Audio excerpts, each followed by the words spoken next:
It was my birthday recently, so to celebrate, I naturally did what any sane, reasonable, and mature person would do, and bought a massive box of tiny plastic spacemen.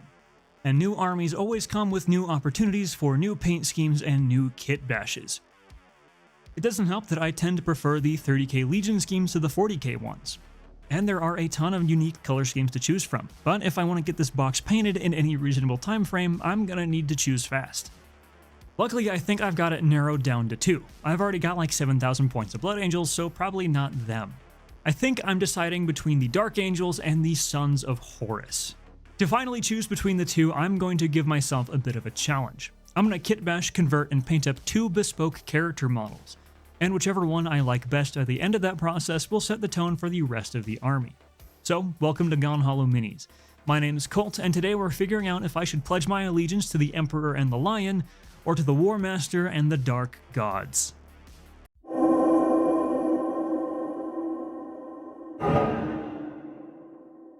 Okay, so what miniatures are we actually converting today? Well, I think for these test models, a good starting point would be a Centurion. This is kind of a mid-tier line officer, fancier than your average tactical squad, but not quite as fancy as a Praetor. This will give me the opportunity to practice the important color recipes that are unique to each legion, as well as some of the extra bits and details. It's kind of a good middle ground to start from. To do that, I'm going to use this box of Cataphracti Terminators. I've had this thing rolling around the studio for about a year now. I've used bits and pieces for different conversions and things, but I should have enough parts left over to make a couple more characters. We're also hopefully getting close to a Cataphracti rescale, so fingers crossed I'll be able to snag some bigger, beefier Terminators after I figure out which legion to paint. You might notice that some of these bits that I'm using already have a layer or two of paint on them. That's just because these pieces have been kind of test pieces for previous army painting recipes. Don't worry about it though, it'll all get tied together with a couple layers of primer. No, I know the Dark Angels are the first legion and all, but I've already talked about them on the channel quite a bit. So let's start with the Sons of Horus. While I'm doing some of the more basic conversion work, let's talk about the inspiration for the Warmaster's Legion, specifically about their identity as the Sons of Horus and not the Luna Wolves. Aesthetically and culturally, the Sons of Horus are based off of the barbarian auxiliaries that were included in the armies of ancient Rome. Even before they've fully fallen to chaos, we see a lot of aggressive, brutal, tribalistic elements like spikes, top knots, and even hanging skulls. Again, while they're still technically loyal. Their helmets are also shaped as skulls, instead of the more common, vaguely medieval designs of most other armor patterns of the time. This is mixed with a distinctly Roman aesthetic, shared by many of the Heresy-era legions.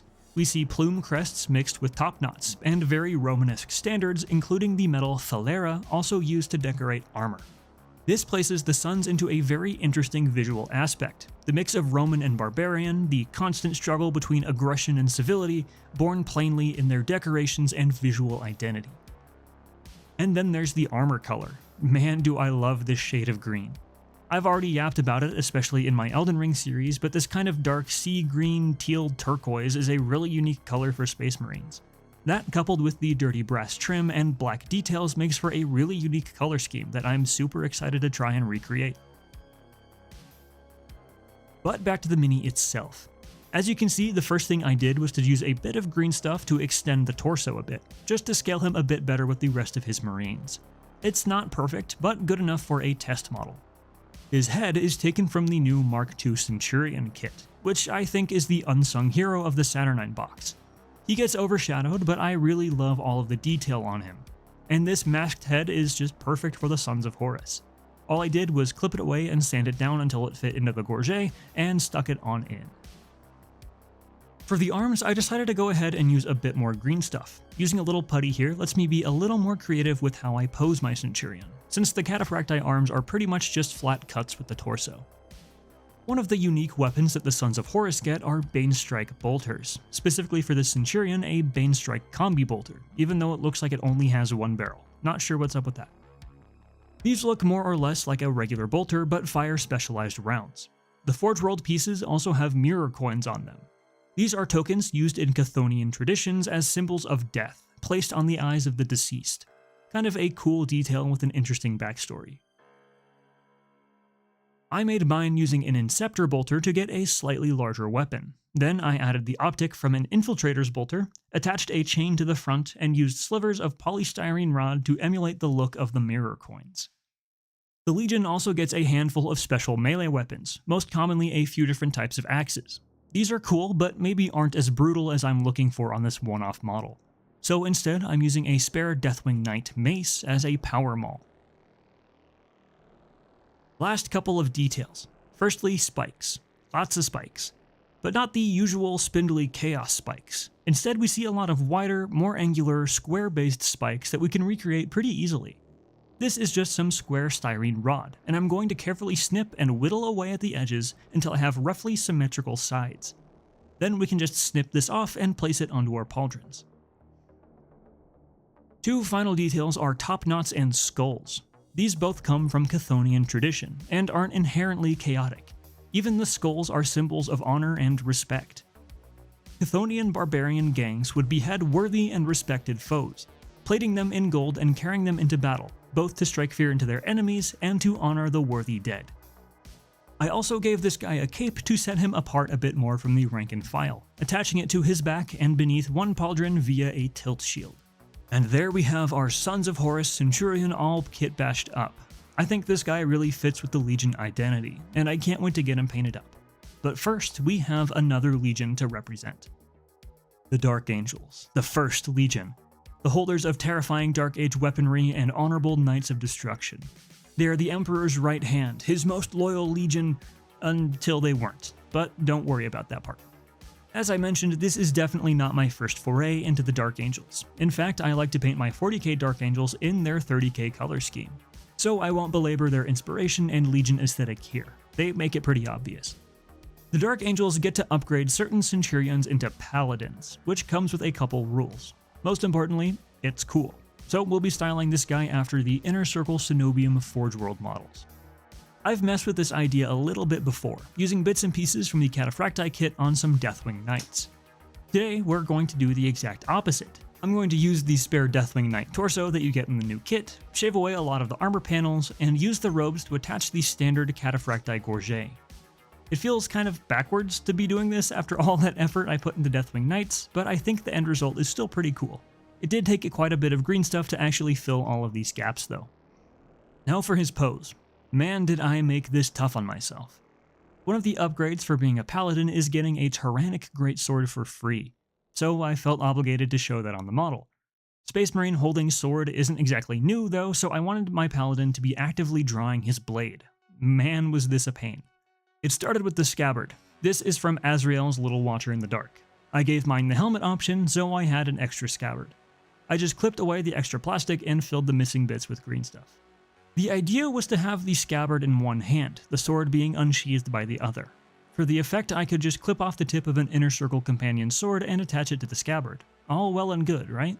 Well, remember when I mentioned that Cataphracti arms are basically just flat cuts with the torso?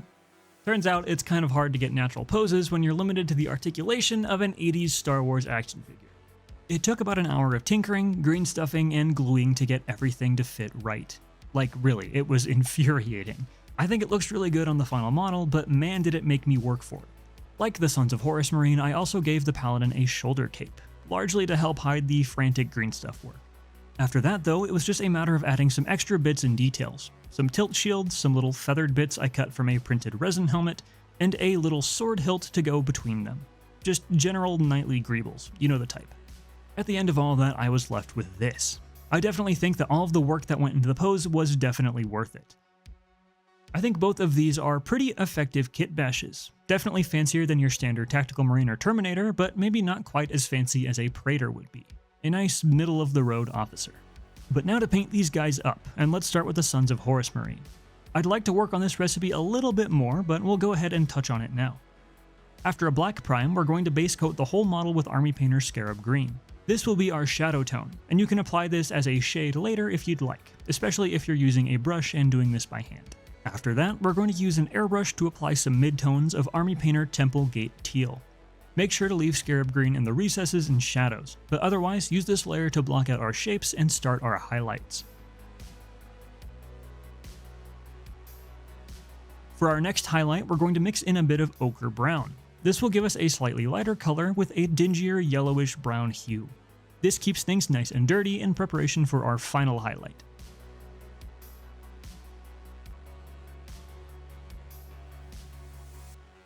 That final highlight layer is a 2-to-1 mix of Temple Gate Teal and Pro Acryl Pale Bright Green.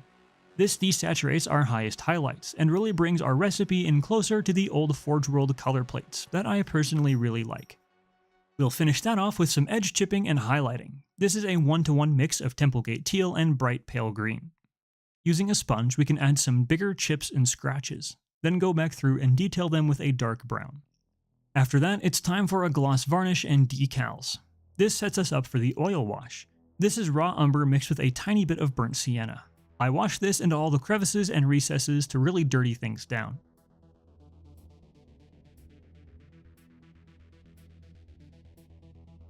The metallics get a base coat of burnt tin, then a highlight of rusty gold, and a final highlight of light bronze. And that gives us the bulk of our armor, with just a few details to pick out afterwards. For the Dark Angel, I'm going to kind of riff off of the Cult of Paint's 30k Dark Angels recipe, starting with a Stark Black to White Zenithal Prime, and a base coat mix that's 6 parts Black Templar to 1 part Dark Angel Green contrast. In my case, I used Army Painter's Speed Paint Gunner Camo. Thinned fairly well, I can apply this in a few layers to my model, giving my shadows and recesses a few more coats for more depth. I personally like to push this base coat a bit farther, using some thinned black blue as a highlight. For the edge chipping, I use anthracite gray and the same dark brown as the Sons of Horus scheme. Now, to be honest, if this is all that Dark Angels were, they probably wouldn't be even in the running for my 30k army. Just Black Space Marines is kinda lame. But luckily, that's where the heraldry of the Dark Angels comes in. With the bulk of my armor based out, I can pick out armor panels like pauldrons and vambraces to paint individual patterns. Checkers seem to be the most common, but really, sky's the limit. This brings a whole lot more character to your minis, and keeps them from being just another Black Space Marine Legion. But just like the Sons of Horus Centurion, I just need to handle the transfers, a bit of an oil wash, and our Centurions will be good to go.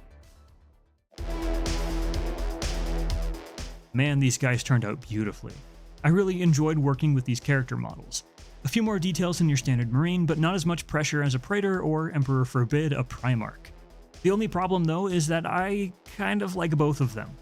The whole point of this was that I would challenge myself and pick the one that I like the best. But, well, I see the virtues of both. The Dark Angels are my vibe. Knights in space, that's rad as hell. And I really do enjoy the tiny freehand patterns and heraldry. But the Sons of Horus are just as cool. Their armor color is definitely more interesting to paint to me, and their inspiration of being techno-barbarian Romans is super unique. So yeah, I might not actually be any closer to picking just one Legion. I guess that just means I'll have to buy more Warhammer. Oh no. But whichever Legion I start painting first, I at least have a bespoke character miniature to build that army off of. Thank you all so much for watching this video, I hope you enjoyed. If you did, why not drop a like and share it with another burgeoning 30k player. It really does help. Leave a comment if you have any feedback, subscribe and turn on notifications to never miss an episode, and until we meet again, friends, be safe, be kind, and don't you dare go hollow.